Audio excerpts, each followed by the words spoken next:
Okay, excuse me. Morning or good afternoon, guys. How are we doing? Who we got on today? Have we all had a good weekend and having a bit of fun today after Friday's move? So let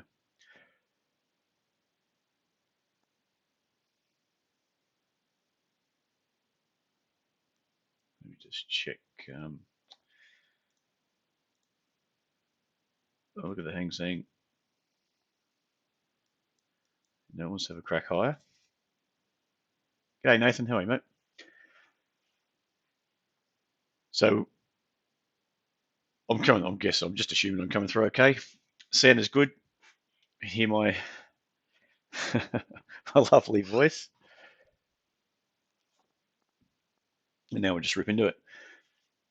Welcome to Trade Setup, live stream for what date is it? 12th of July. So we start the new financial year. Looks like everyone's been flushed around at the start. Friday's big sell-off. We're bouncing back today as the US bounced back as potentially anyone that reads the morning reports, I was expecting something like that, massive flush, because it was on the back of nothing really. The way it flushed, and you sort of look at it thinking, no, nothing's changed. Macro view hasn't changed. Worst case scenario is just more support from the Fed. So, that's what's driving stocks high. You're not going to be buying bonds if the market's rolling over.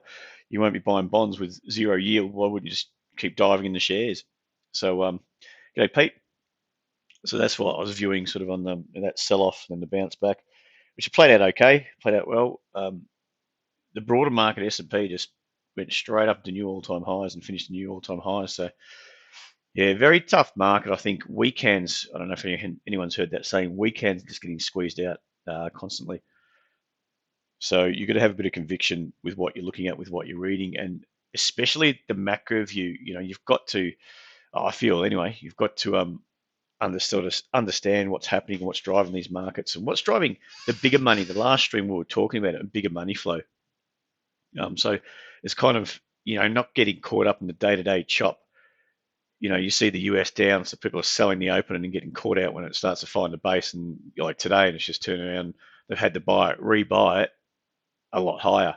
Just getting chopped around. So it's the market's got to do that when you're coming off a low, like we saw. Well, I feel anyway when we saw the COVID, it gets smashed and it starts bouncing back there. You're coming off lows, so everything's sort of cheap. So it could keep driving high and they can average in on the way up. But when you're already at highs, a lot of the big money is not going to buy when you're pushing the high when it's up. Say, I wouldn't expect to be up another 60 points or something tomorrow because I feel they're buying into a stretch market and it could take a while to come back. I feel they're more inclined to sort of edge in and out of the market, building positions as they go rather than just loading up as it's running up. The market's running up. I think they're two different market scenarios which tend to be pushing into new highs, floundering into new highs. US is as well, but when you've got to view it, where are they? When you've got money that's got to flow into the market, where is it going to go? I still can't think of anything that's apart from shares. They are, especially in the US, they are potentially overvalued. I think they've got reporting season. It's like they just started or it's starting. I can't never quite remember. Um, so that could, you might see buy the rumor, sell the fact type of thing. But like I said, I don't see anywhere that's it's primed to be put in shares, to put funds. There's a lot of money that's going to flow into markets, through super in Australia, and we're better to go than just keep buying up the shares that are trending higher. Because when you look at the bigger picture, has it changed? No, it hasn't. Fed support still there? Yes, it is. That's not going to get pulled off, and they've said that time and time again. Inflation, that was a concern, which is potentially not much of a concern anymore. And the Fed's right. So the Fed's right. Support's not coming off. What everyone banked on, well, was punting on more than anything, not banking on, but punting on. That's not potentially happening. And the news, like I said, many times, if you read the news, you get caught up in that news rhetoric. They want catastrophe. That's what they live off. If it's not going to happen, I was reading a report on Friday. It was on Friday, the news saying bonds are buying up as a safe haven. I thought that was a bunch of rubbish, to be quite honest. And then today, safe haven bond buyers are the safe haven is easing off. So it's not safe haven buying into bonds because the US dollar wasn't moving, gold wasn't moving. They're all safe havens too. Gold actually edged lower with the US dollar rally. I think the US dollar was sort of hovering around the highs, and then bonds were ticking higher, and they just said, safe haven bond buying, trying to sort of create that panic or that fear and get the people reading the articles. But it's just not. I feel that we'll look at bonds in just a second, but it was more to do with repositioning of the major flows that had got it wrong. As simple as that. It's like anything, markets extended one way, it's got to bounce back, snap back a bit. It doesn't mean that it's a change in sentiment. It just means that someone's on the wrong side, especially the latecomers. We always talk about that, and you've got to be aware of that in the markets, not just in if you're a currency trader or index trader, all that sort of stuff. You'll probably be more aware of it than a stock trader because stocks are basically they're geared to go up, and it's a lot easier. So you can just be a raging bull, and you'd be fine 99% of the time in the shares. Not fine, but you can buy and hold type of thing. And if it comes back on you, you can probably hold it for a while. But there's going to be times when you can get crucified. But it's a different story in indexes and currencies and potentially crypto as well. So yeah, we'll have a bit of a look at that. I'll just get rid of that. That's good. So we can all see the screen now. And then we'll get on to talking about the bonds, especially. I think that's what's driving the market. That's what I feel is driving the market at the moment. That looks good. The screen should be, the bulk of it, just a chart. You should see the X and Y axes, which is okay. You're probably not the left-hand side of the chart as much, but I'll just try to be wary of whereabouts are we? We're about here, aren't we? Somewhere about here, okay. Oh, I can't really change that. No, not to worry. So that's the Hang Seng. Let's not get onto that. Let's get onto US bonds. So the US bond market, get onto a 30-minute chart. I tend to look at each morning just a 30-minute chart. I think there's enough info there. And if you don't really have much of a picture, then drill it back a bit onto some, your daily and weekly and all that sort of stuff. But this is what I've been looking at. The market was selling down. It's come down. Let's actually go to a 4-hourly chart. I don't like that. So this is your 4-hour chart. The market was tipping over when we were talking about raising rates. That rhetoric of it was a big move. People talking about inflation's rising, which yeah, okay, inflation was high, it spiked high. That's when the Fed was constantly saying, no, it's just transitory, blah blah blah. It's just peaking. It's going to ease off. But the market was trying to force the Fed into a corner. Early shorts fine, but if you're late short comer, that's the ones that I feel that have been squeezed out in this pop. So that's more of an adjustment to the shorts that have been building up here, still following the same picture, or the same story. Still banking on the fact that, okay, we've got inflation, the Fed is going to be pushed into having to raise rates because of inflation, but numbers started to come out that it wasn't showing that it was supporting the Fed view rather than the market view. And the market's going to push, they're never going to go to equilibrium, never. I mean, if you can drill that in your head, it's never going to go to a fair value. It's going to go above fair value and below fair value. It's going to swing and oscillate. So the market will drive, say fair values around here, 132, for instance, is going to drive through it on the downside. And then when the shorts get trapped, it starts to flick back up. It doesn't go to fair value. It goes above fair value just to squeeze out people. So that's how the markets will work time and time again in every market. Shares, indexes, currencies, crypto, everything. They will oscillate above and below fair value where you deem fair value. So the market has to do that to squeeze people in and out of the action. Okay, so I feel that move down there was on the back of the talk. So if you're in nice and early, fine. You're going to ride it, whether you're not you think things have changed. If you think the landscape has changed and you're short from up here, for instance, you're short in this region and it's going down, and the Fed, there's numbers coming out, the economic numbers in the US were starting to come out saying, okay, maybe not, inflation is not as strong as we thought, You could be sitting there thinking, well, should I still be short? But the market has not changed. I mean, at that point, we started to back and fill a bit here. Then you go, okay, maybe that picture's changing. Maybe, the Fed's not going to be forced in a corner. They're going to be right on their transitory inflationary figures. And the market's going to have to probably back and fill a bit of all these shorts built up. Okay. So then you're really just looking at it to think, well, where are we going now? So I don't feel coming off this zone here with markets, bonds starting to pop or starting to rally is not based on a fear factor. It's just based on, that short story changing. And we could be over the shooting mark. Don't get me wrong, I don't know where fair value would be. I don't know any of that sort of stuff. All I'm seeing is that all these shorts, okay, we consolidated for a while, went sideways, every opportunity to roll over again and build on those short positions as another major leg down, but it just wasn't happening as the Fed keep talking up the same story, as the markets were actually showing inflationary figures weren't as bad as what we'd expect, and everyone over anticipates what's going to happen, and they weren't getting the supporting action, especially if you're short in here. You're not getting that supporting action from the numbers to warrant building a massive short position. I think the market is just, with that sort of rally there, it's just squeezed out the shorts, got on the wrong side of the action, rather than any fear-based buying. So on the back of that, also don't forget you have extra cases. So COVID cases, what do they call it? I forget the Delta variant, the new variants coming out, which could be capping a bit of, bringing in a bit of fear into the market, which I don't think that bonds are buying up again. I don't think we're buying up on the back of that fear. We've got vaccines being rolled out everywhere, even new, a second, I think it's AstraZeneca or whoever they were talking about, Pfizer, another pop, getting another thing just to top up on the vaccine. So anyone that's had it, taken a secondary dose or something in 6 months' time, just to cap, or not to cap it, but to, I don't know the terms I'm trying to use here, a booster dose to help out. So that, there's going to be that. Of course, the news is going to be talking up. Oh, we've got the Delta variant, we've got this, we've got that. There's going to be all new variants, but we'll have to wait and see. I think the market's going to open up. I think if anyone remembers what happened on September 11th, I remember September 11th happened, and that was a massive, shock to the market.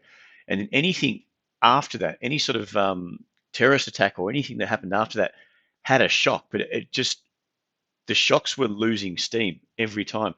So the talk up on the pandemic and all that, every time they talk up, it's going to get another hit to this, another hit to that. I think it's just going to lose its steam until people will finally just sit there and go, we'll just wait and see what happens. And if everyone's got the same mentality, just wait and see what happens, then nothing happens eventually.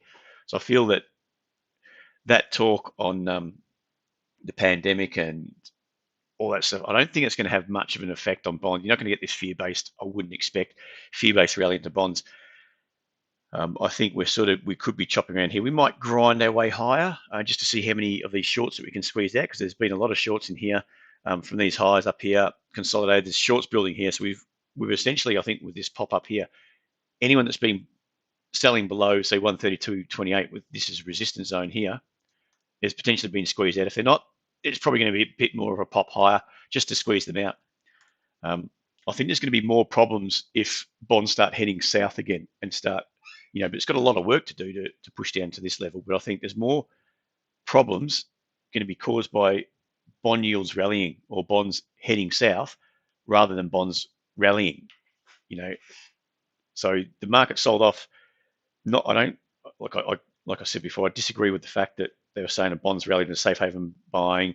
That's what triggered the market to head south. I don't think it did. It was just that early sort of move where people want to lock away gains. The weak hands are getting squeezed out, and then the market bounced back quite hard on Friday in the share market, because it's still, when you got yields are still, real yields are still very much, I think they're in negative territory in the US. Bond yields are giving you nothing. So it's going to be interesting. There's a bond, a 10-year auction tonight into the bond market.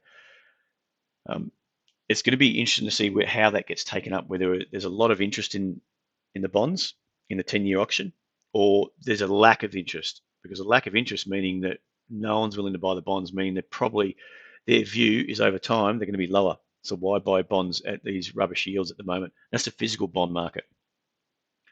Okay, so it'd be interesting to see how that goes tonight. That's at 301. 301 probably exactly tonight. So I think that could bring a bit of volatility into the market. Now, I would expect if it doesn't get taken up very well, as in the physical bond, that auction lacks a bid, for lack of a better word, lacks a bid. There's not much bid into that auction, then it could lead bond yields higher, trigger higher a rally into bond yields because the market is sort of saying, well, you know, at low yields, no one wants them, so there's no demand. So yields have to go up, so bond prices should go down.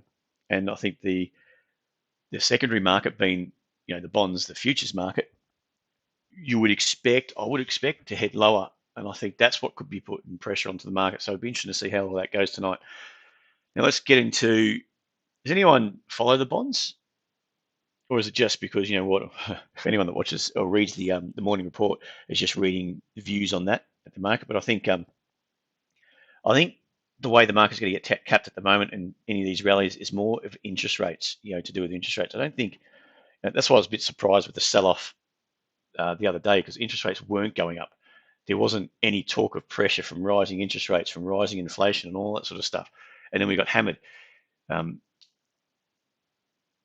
was it Thursday? I think it started in the Asian session. The Asian markets got knocked around a bit, but they've been going down for quite a while. It's nothing new. That session was probably a bit of overkill into the Asian markets, like the Nikkei and the Hang Seng, which had been going down the previous sessions anyway. So it's kind of weird to see all of a sudden Europe go down 200 points, 300 points in the DAX, for instance, in the Dow, the FTSE getting hammered in the European session, sort of out of the blue to me. There was no, okay, it's been triggered by a rally in bonds. No, that was just the bond market reacting, going, what's going on, more than anything else, and a bit of a squeeze on the bond market, like we just discussed. So I found that quite weird. But anyway, we'll have a look at gold. What was the next thing? I want to look at bond, gold, and just some equity markets. So gold for me is, if we can find it, that's again, the 4-hourly market. We'll go down to a 30-minute because this is what I'm seeing longer term. If we go out to the daily, you've got this massive contraction.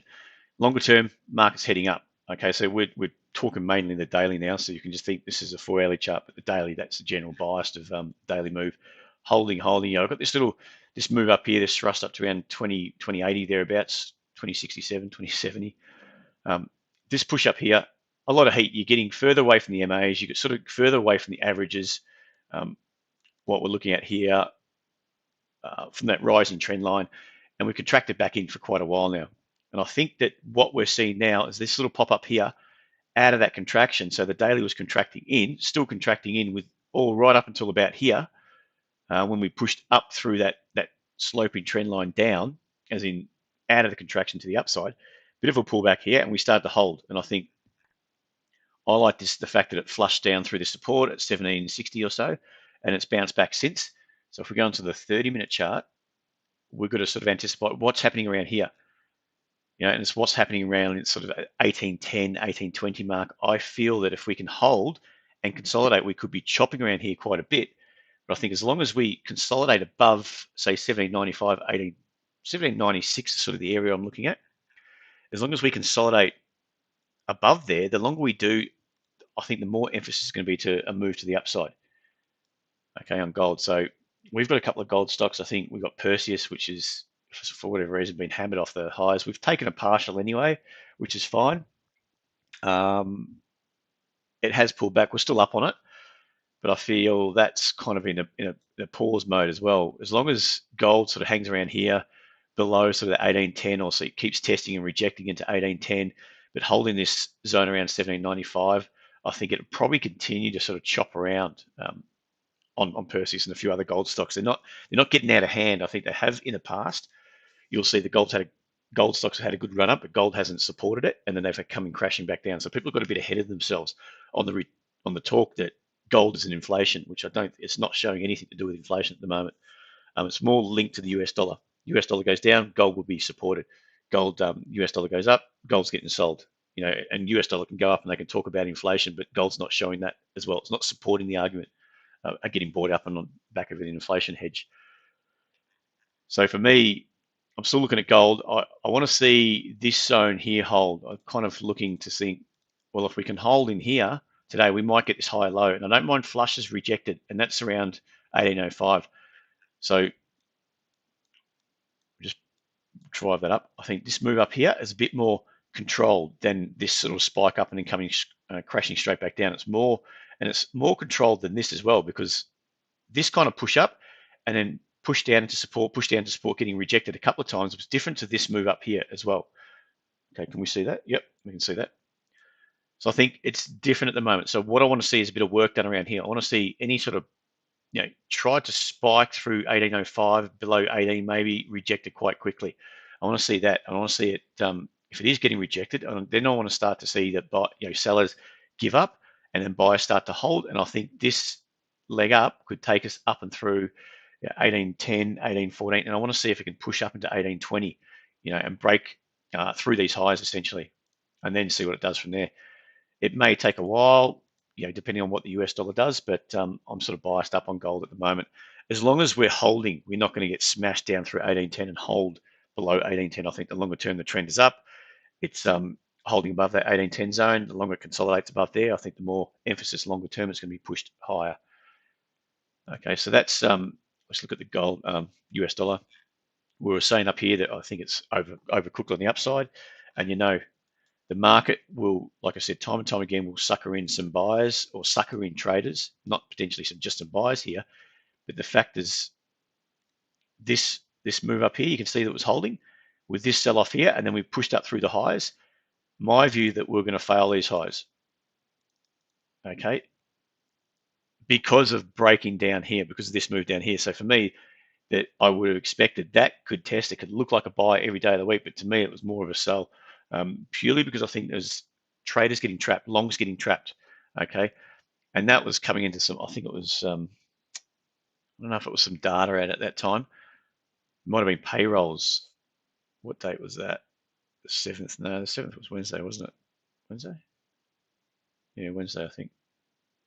So there may have been FOMC or some data there, a bit of a spike up, but this lower high, once that started to fail, to me that's a double top, especially after this break of that trend line up. This is not potentially a trend line here, but it's just something I was watching. For me, we're either going to go sideways from here or we're heading south on the US dollar, which would support the view that the gold's going higher, currency's going higher. We're going to find a bid. The Aussie found a really good bid with that risk on move on Friday night. I don't know exactly what it's doing right now, but yeah. So with the Aussie here, a bit of a pullback off Friday's highs, which is fine. I don't mind if it has a bit of a pullback. You need to flush out potentially some of these buyers here, but I think longer term we could be, again, heading higher. Euro's sort of showing the same scenario. I think Euro's probably more biased. So the Aussie is biased towards a risk-on sentiment rather than the US dollar as such, whereas the Euro is just lockstep. Whatever the US dollar does, it does the reverse, or the opposite, or the mirror. So I think the the Euro, we push through the highs, consolidating here, it could just continue on up. And the pound had a really good bounce, and it's seen to have holding their highs today. So that'd be interesting to see what it does coming into the European session. I think that was a good, strong move up. It shows that it's biased to the upside, and that to me is showing bias to the downside for the US dollar. But I wouldn't be buying it up here just say off the 30-minute time frame, sort of intraday. I wouldn't be buying up here. I want to see a flush low. I want to see what happens on that first pullback. If it gets supported, it supports a higher level. That makes sense. We support a higher low, and then we go up after that. Okay, so let's look at the US indices. We'll go to the daily. We'll go to a daily chart. I don't think the daily is going to show us anything. Nothing. It's a weekly. Yeah, it's, if you can look at it that way, nothing's changed. Nothing's changed for a while. So the fact that we got that sell-off on Friday, was at 8th, and then on Thursday, we bounced straight back again. That trend is still up. Nothing's changed. Well established uptrend. The channel's still holding. Nothing's changed there at all whatsoever. So to me, we could be just chucking away higher to 4,500, which is a couple of hundred points away on the big S&P, on the broader market, on the S&P.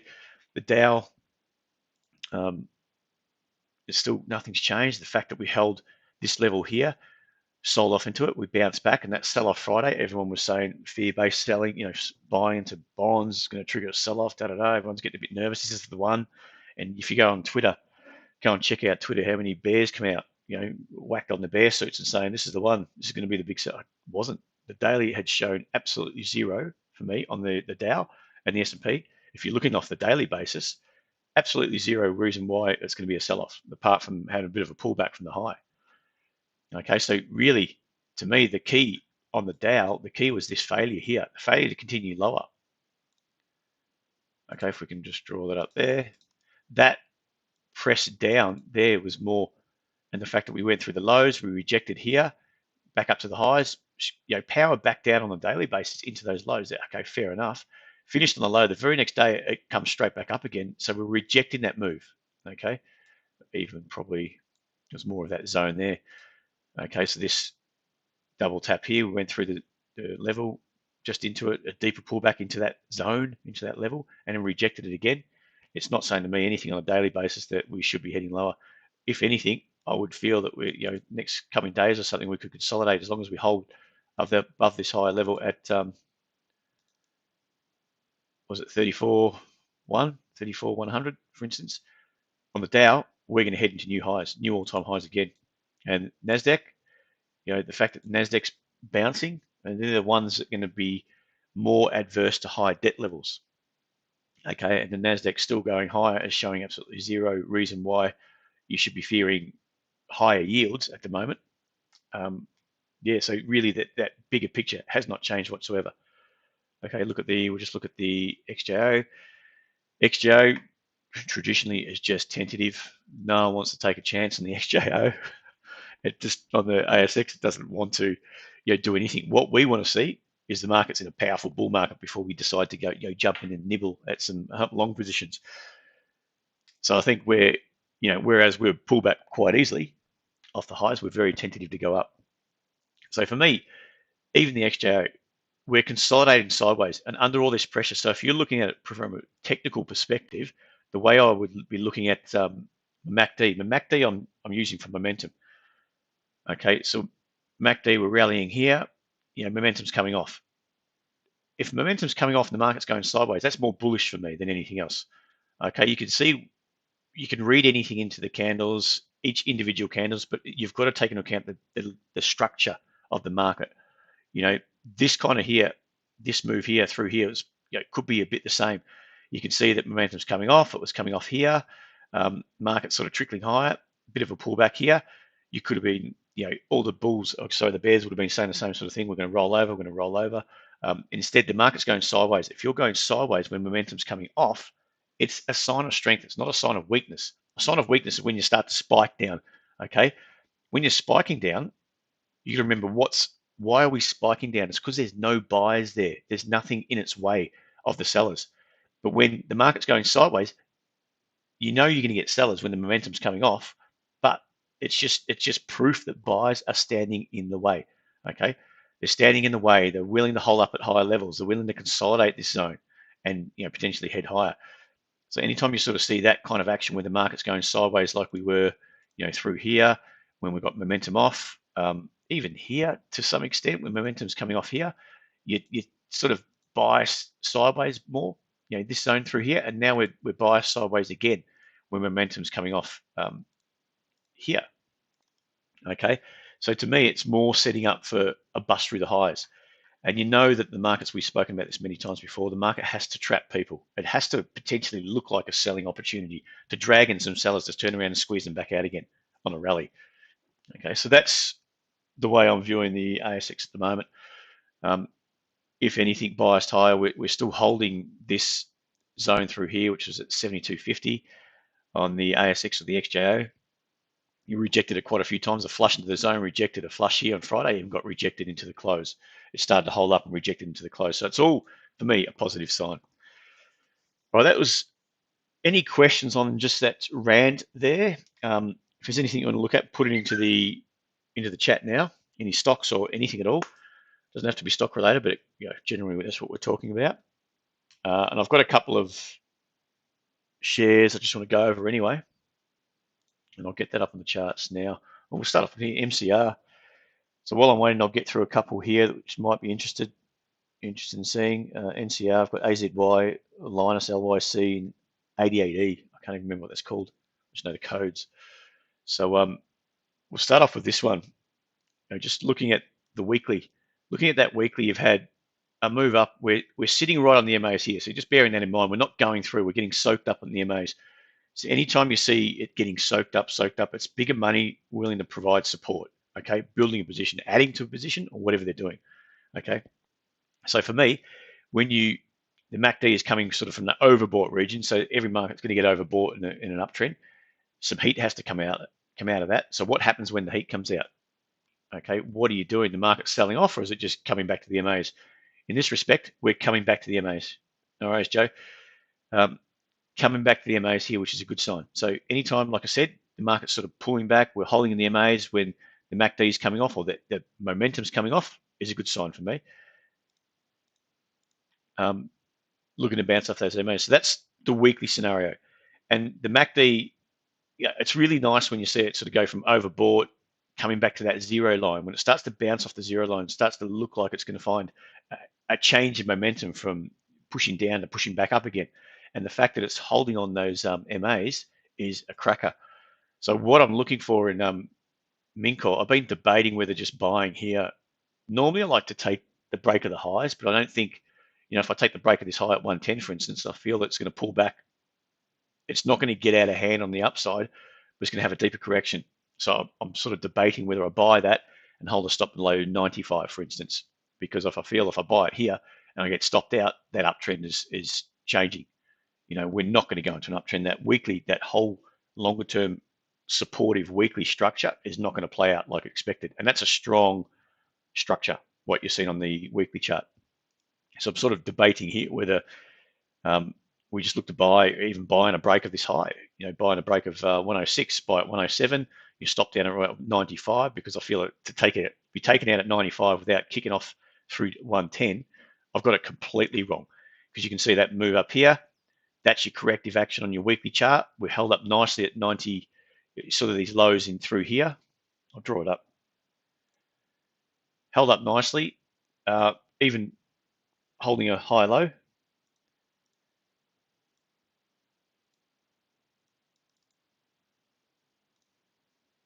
Make sure you can see that. Yep, you can all see that okay. I want that. All right, so you can see that support through there, and then we hold this higher low. So I figured this is a higher low, and then off that higher low, we broke through that 105 zone. To me, the structure is looking quite, wherever you take it from, the structure's, to me, is broken. We've broken that contracted phase, and we're looking to go into expansion again. You want to always be buying into expansion rather than buying the contraction, because buying the contraction, like I've said many times, it's kind of an arrogant move in the way that you're picking a bottom. Okay, if you're trading, say if you're trading off this time frame, this is exactly what you see. If you're buying, into sort of when it's still contracting, you're kind of guessing where it's going to pull back to, because it can always pop in, make another lower high, and go down again. So if you bought it here, for instance, okay, I know it's worked out, but if you bought it here and you got this lower high, and it hasn't broken anything just yet, and you've got this lower high come to play, who's to say that doesn't head straight down and take out the low at 90 and you get a new low, okay? And then your dynamics has changed completely. When you're buying into expansion, you've got the weight of the numbers on your side. You've got the weight of the market on your side. The market's seeing the same thing. It's rising, okay? And you're trying to just time without taking too much risk. So when you could get a good risk reward, if you're trading on margin, for instance, you can add more margin, or you can have the same dollar value risk, but with a bigger position, in essence, when you're trading on the upside. When you're trading on a pullback, you might be building, I know some guys do that, they build a position, and then once it starts to lift, then they add into their position on the way up. That's fine too, that horses for courses. But for me, I'm looking at potentially that, going through that sort of 106 area, risk below, just draw that up, risk below here, a break at 105. I don't mind that, because I'm sort of looking at that's the rising trend at the moment. Okay, so, but I want to be proven wrong. I don't want to be buying it here with a stop at just below $1 it flushes down and bounces, I don't want to get caught that. I think to take out 95 is a bigger deal. Okay, so that's MCR. Next up, I just want to show you Linus. Not much to talk about that. That's kind of a bit later into that stage, that expansionary phase, but I don't think we've seen the first pullback. So I know a few people have bought into that. That's fine. I haven't seen a higher low that's going to confirm to me that it's in an uptrend. I know this weekly, okay, it's bounced off the MAs, but there's nothing to say that it can't be a lower high at 625 and it gets sold off down through 5, because you've got to realize that that leg up has not had a pullback off $1 to $6.50, for instance. Okay, on that weekly chart, we have not pulled back at all. Okay, so we could get a lower high. This could be a contractive phase on the weekly chart, not just the daily. On the weekly at the moment, it's just a high low. We're sort of looking to continue that trend up. But if it turns into a contractive phase on the weekly, we're not going to hold 525. We're going to go through to 525, I would expect. So for me, the way I negate that is looking for that on the daily chart, daily time frame, looking for that high low to confirm. Okay, I don't particularly see this as a high low, and I'll show you why. I think, all right. Where are we? Here we go.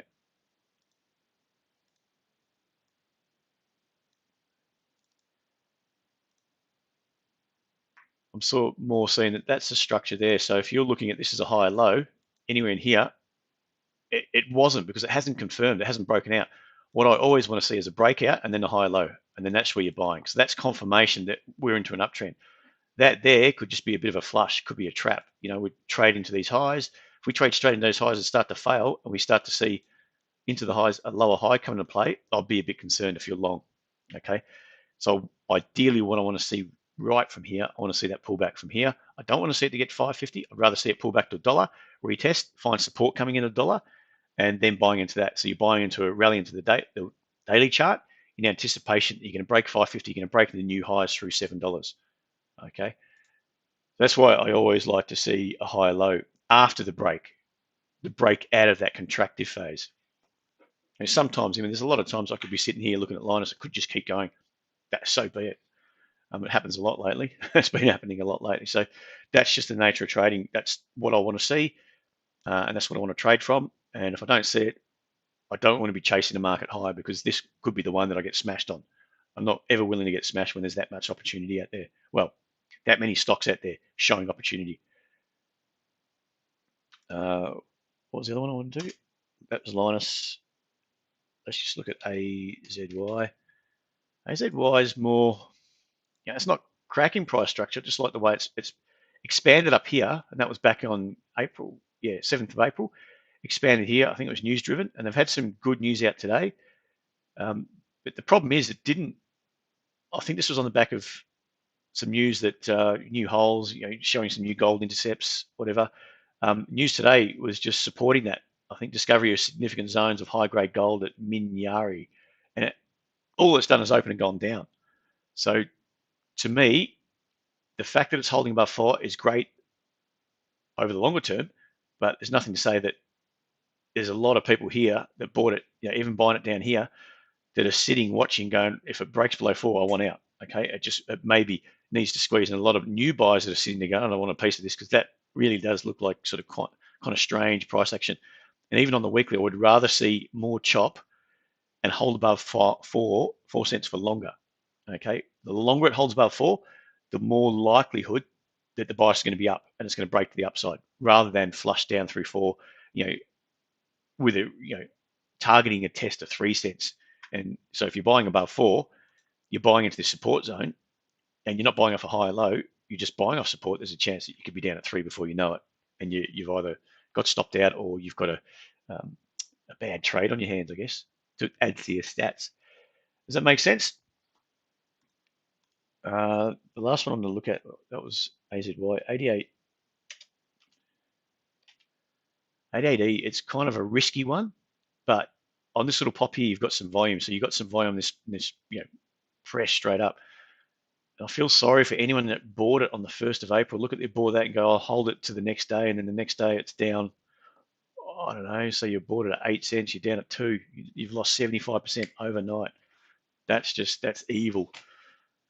if you see anything like this, it takes a lot of guts to buy into a well and truly extended market. I mean, if you bought it the day before and it's finished at its highs, yeah, it worked out. But who's to say that you didn't buy it there, you finished at its highs, it backed off, and you just held it for one more day and then got smashed? So I'm not a big believer in buying into an extended market. I would intraday trade that. Whereas when it's bouncing off the MAs and it hasn't really got ahead of itself, I'd probably be willing to hold it for longer. Okay, so long story short, it's been holding up off 2. That's great. You got some secondary volume coming in here on this little rally, but it's not anywhere near as much as that. And you know that there's potentially still some traders hurting from up at 8 that are just high, waiting for it to kick on again. So what I want to see from here, if I'm going to trade this, is more. Let's just draw it. Let's get it up. So this is the move we're looking at. It's kind of up, pull back, and we've started to go up. So that's, in a broad sense, holding off 2. What I want to see, that's the move. We've come back down and we've sort of rallied up here. I want to see a bit more contraction. Okay, take some heat out, but ideally, I want to be proven that buyers are still willing to jump into the action, and it really hasn't proven that yet. From this spike up, people got smashed. It held 2. This is the first run up for me. This is not, even though we've sort of pulled back here, that's not a high low. That's not a high low. This is all part of a pullback. Okay, so, and I want to see more action done above 3, for instance. We can hold above 3 over a period of a few days, and then you start to see some volume come in. It could be worth a buy for a move through 4.5 and back, potentially attacking these highs, keeping some people happy. So that's something we'll be keeping an eye on. But that's a real punt. It's done 3.5 million at the moment, but this kind of a stock could easily do the same sort of thing. It get pressured higher and then it gets smashed. If you see a red candle from open to close, it opens up and goes down all session, get out. Don't hang around to see what happens the next day. All right, so we've got Joe's 88. Looking good. Potentially I wouldn't buy it here, but it's on the rise. It's shown some really good price action. You go back to the weekly. The good thing is we've got through these highs. So on the weekly basis, probably today, the fact that I think we pushed up into the highs on Friday, or maybe not, last week, sorry. Was it Friday? Yeah, Friday, and finished at the high of the day, but below the high, below that weekly level. Okay, that weekly level at just above 9, say 9.20, 30, thereabouts. These highs through here, we're just punching through today. Okay, so for me, if I wanted to buy this, we're into new highs. We're into new all-time highs. Yep, into new all-time highs, which is always a good sign. So there's no resistance levels to be too concerned about. All you're really worried about is higher lows. Are the higher lows holding? Manage your risk on the way up. So for me, if I'm looking to enter, I want to see what happens on the first pullback. I want to see, the market pull back, potentially hold a bid zone, hold a little bid, see some buyers start to step in with some volume, and then looking to buy it. Then I can easily manage my risk. If I'm buying it here, my risk is down at 750 or even 725, 7. It's a $3 risk. It's a 30% risk on any position. So you're going to get one, it's massive risk. So you're going to have to adjust your size accordingly, which means you get next to no size on it. So to get a 1-to-1, you need it 13, 14 bucks. Okay, to get just over 1-to-1. I'm not going to trade that. I would rather see what happens on the first pullback so I can have bigger size when I've got the right price action. Okay. So yeah, I'll just be waiting for a pullback, but it's looking good at the moment. I hope you're in that, Joe. What is it? TYM.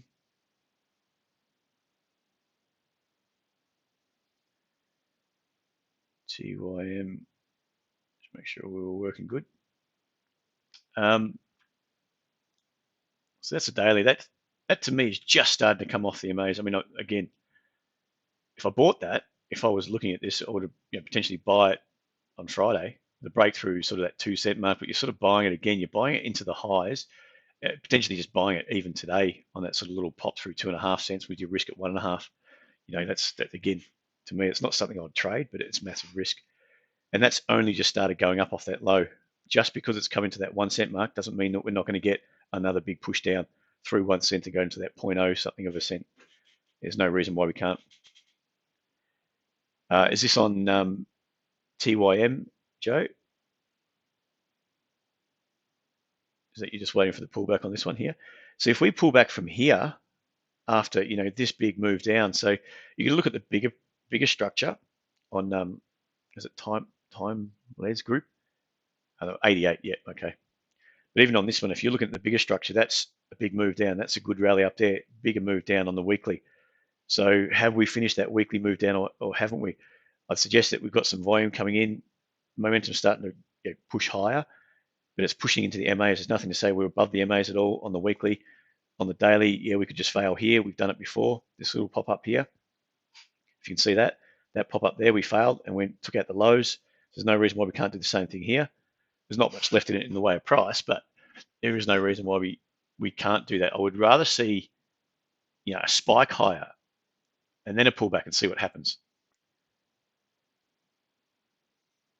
Yeah, it could easily. So some good volume. It could be buy the rumor, sell the fact. If you've seen this pump by there's a certain group on Twitter. If they're all talking about it, I'd be staying out. If they're talking how good a buy it is, they're already long selling to you, more than likely. So it happens all the time. I mean, I've even got caught. I've made money out of it, and I've got caught in a couple. Just getting a bit overly excited. The actual structure looked really good, and then all of a sudden, you buy the break, it pushes the highs, nothing happens. It just gets sold constantly after that. So yeah, I would rather see this one have a bit of a pullback and spend a couple of days above 2. It's not. It's just the start of a potential move up. So either the start of a bit of a pullback before it heads lower again, or it's a start of a trend up. But we haven't confirmed either way just yet. Okay, so we'll leave that one now. ECS. What am I doing? Typed the wrong thing. Botanics. So this to me, I don't mind it. I have to go to the weekly. What I don't like to see, spikes higher, get out of hand, because I think it's just people getting excited. It's not being supported by, and it's only a $24 million stock. It's done 14.5 grand today. It's done next to nothing. Let's look at the volume. It's not going to do much anyway. 3-cent stock. 380,000 is giving you only 14 grand. Someone could swipe that up or down really easy. Okay, so you just got to be wary of that. On the weekly basis, I don't like the fact that it's just pushed through. We'll draw that.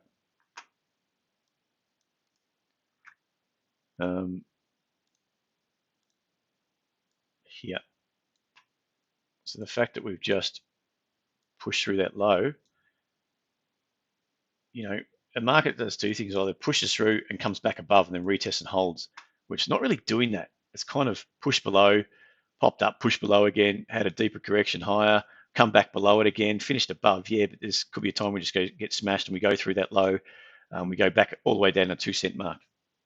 Okay, so I don't like the way it's done that, and I don't like the way that if it's going to be really strong, if there's something fundamentally really good about this stock, why is it having these deep corrections lower? It's either someone mucking around with it because they can, and they could squeeze you out, or it's rubbish that we don't know. I mean, because there could always be some fundamentals that you don't know. Okay, and it's not released. It's someone in the know does know, if that makes sense. So for me, I want to see the bulk of traders show me some good signs, not this kind of a push higher, pull back, push into the highs, take out the highs, the previous highs, and not finish above there, and come all the way back down again to even not just retest, but break below that level. That's not signs of a good stock at the moment. It's not signs of massive strength, because it shouldn't pull back. You should have, like we say, that's a move up. So when you pull back, you're either going to pull back first, second, or third. You split that move up, which is here, split it into thirds, a pullback and hold in the top 30%. So a 30% pullback or thereabouts is a strong, consolidates there. It's a strong move. It's a strong stock. A pullback in sort of that mid third, 50% pullback, or anywhere from a 30 to 60% pullback is not such a good sign. When you pull all the way back to test the low and you give up all those gains, that's not a good sign. So if you're looking at this leg up, this leg, okay, it's not such a good sign, but this leg up here, that run up there, we gave it all back again. That's not a good sign at all. Okay, so it really needs to do some work. You need to see that volatility come out. You need to see the volume pick up, and you need to see it hold above 4. Okay, before we even think about looking for a setup. All right, so that's pretty much it. The market's drifted lower. We're not showing any great signs at the moment. It's pressed up on the open, which you'd expect it to open up, considering what the SPY did on Friday night. But it's done nothing since. From the open, if you were buying, you've sort of been caught.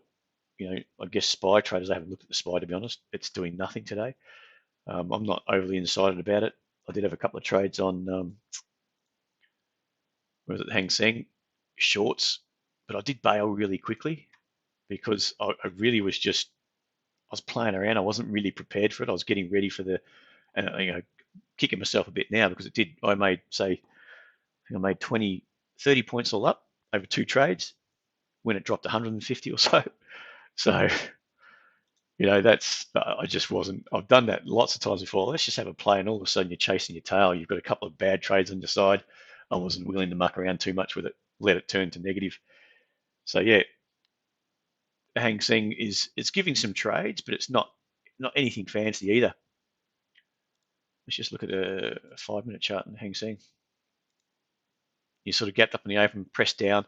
Here I thought we would have kicked on through these highs, but yeah, we're not going anywhere. So even the Hang Seng today has just been a bit, it's well contained intraday.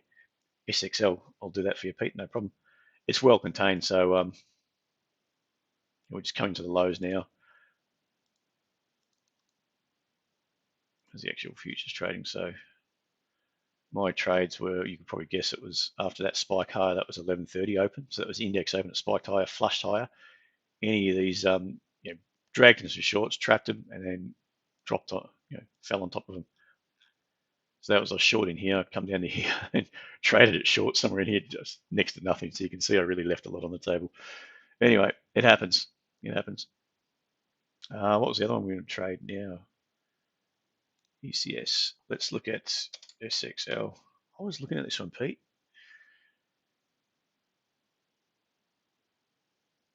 Run the weekly. Okay. Forget about the weekly because it's, because we've had this, it's been smashed. No way around. It got smashed over the pandemic and it hasn't made back anything yet. So I know nothing fundamentally about it. Don't really care, to be honest. But I know it's hanging around those lows. So it's been building. It's been really just more rangy around those lows on a weekly basis with really a lack of volume considering. So if we go to it, there's not much on the daily chart that's, to watch. But yeah, even there's not much on the daily to be honest either. It's, with that move through here, yeah, if you want to buy it through 250, if you bought that push through 215, your stop's going to be around 195 thereabouts. That's fine because you're anticipating that's your leg up, that's your contractive phase, and we're looking for another leg up here. Okay, if we just draw that up, so nice work, Pete. Just to say, I know for anyone that doesn't know Pete, he's been, we've had a few discussions. I can see his technicals are improving. It's not arrogance, but he's seen similar things that I'm seeing. I like to think I know what I'm doing. So that's your move up. That's our contractive phase. And if we just look at across the top, potentially, yeah, maybe still yet to see whether it's going to hold. If you bought that break there, if your risk is at 195 thereabouts, you want it to finish. You want to finish on its highs. You basically want it to finish above 215 today. Otherwise, it could be, it's not particularly come out of finish that contractive phase yet. I do like the fact that it's held 180. But that is well controlled, and that probably goes back to the fact that the weekly's doing absolutely nothing. That makes sense. But either way, you're kind of looking for this level to hold 180. We mean from here, if this was a trade and you did get in today, there's a chance that we come back down and test 180 and you get stopped out, but so be it.